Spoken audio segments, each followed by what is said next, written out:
हमारा जो दिमाग होता है ना, उसके दो हिस्से होते हैं। एक होता है लेफ्ट, एक होता है राइट। कभी हमारा लेफ्ट दिमाग ज्यादा चलता है, कभी राइट। लेकिन फिल्मी दीदी का जो दिमाग है वो अलग है, स्पेशल है। उनका जो लेफ्ट दिमाग है उसमें कुछ राइट नहीं चलता, और जो राइट दिमाग है उसमें नथिंग इज लेफ्ट।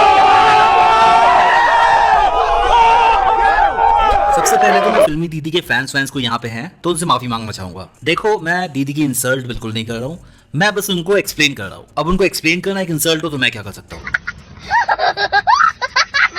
तो दोस्तों, मैं ना क्रिएटिव आइडिया सोच रहा था कुछ कि मैं किस चीज पे वीडियो बनाऊं, क्या करूं, और अचानक से मेरे हाथ में जो कॉफी का मग था वो गिर गया।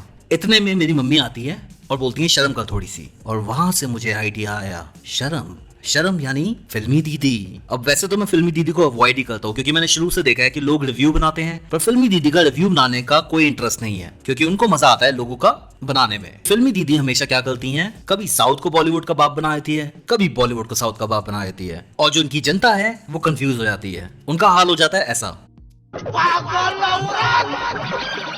तुझे अक्ल है? तू क्या बोल रही है? चुप! और फिल्मी दीदी के यहाँ पे मुझे ऐसी न्यूज मिली जो कहीं पे है ही नहीं। तो मैंने ये पाया कि जो हमारी दीदी हैं वो अलग ही छोटी बच्ची हो वाली दुनिया में घूम रही हैं। महाभारत के ऊपर 3 वीडियोस बनी हुई है और हमें पता ही नहीं है कहाँ से आई ये न्यूज। कौन सी लक्ष्मी चिट फंड वाली स्कीम चला रही हो मैडम? एक वीडियो में दीदी ने बना दिया ऋतिक रोशन को महादेव, दूसरी वीडियो उसमें दीदी ने बना दिया ऋतिक रोशन को करण, और तीसरी वीडियो में दीदी ने थंबनेल लगा रखा है रॉकी का, और साथ में दीपिका भी है। उसमें 700 करोड़ की महाभारत बन रही है। ओ भाई, मारो मुझे, मारो मारो मुझे, मारो मारो।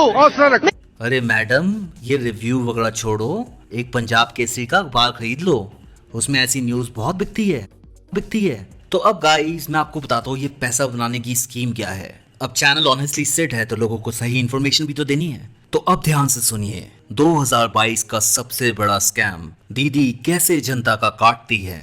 इसके लिए मैं गया गूगल ट्रेंड्स पे। मैंने देखा कि ट्रेंडिंग में क्या चल रहा है एंटरटेनमेंट कैटेगरी में, और वहां मैंने पाया कि महाभारत नाम की कोई वेब सीरीज आ रही है और जिसके बारे में हमें पता है। फिर मैंने पाया कि ऋतिक रोशन भी ट्रेंडिंग में है, ऑफ कोर्स विक्रम वेदा आने वाली है। इसके अलावा 2 कीवर्ड्स और ट्रेंड कर रहे हैं, एक तो देव ऑफ कोर्स फ्रॉम ब्रह्मास्त्र 2, और साथ में करण में भी कोई टीवी सीरियल वगैरह आ रहा होगा। तो समझ रहे हो ना?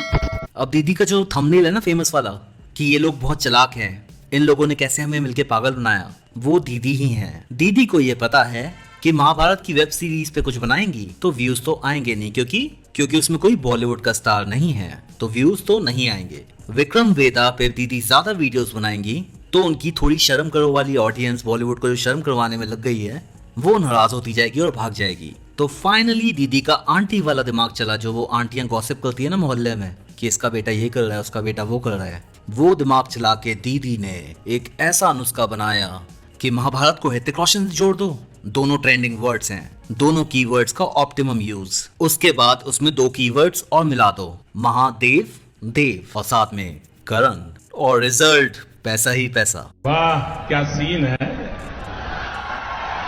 वाह क्या सीन है। तो ये है फिल्मी दीदी की स्कैम की कहानी, ऑनेस्टली सेट की जुबानी। तो गाइस, वीडियो को लाइक कीजिए, चैनल को सब्सक्राइब कीजिए। जल्दी ही मिलते हैं अपनी अगली वीडियो में। देखते रहिए ऑनेस्टली सेट।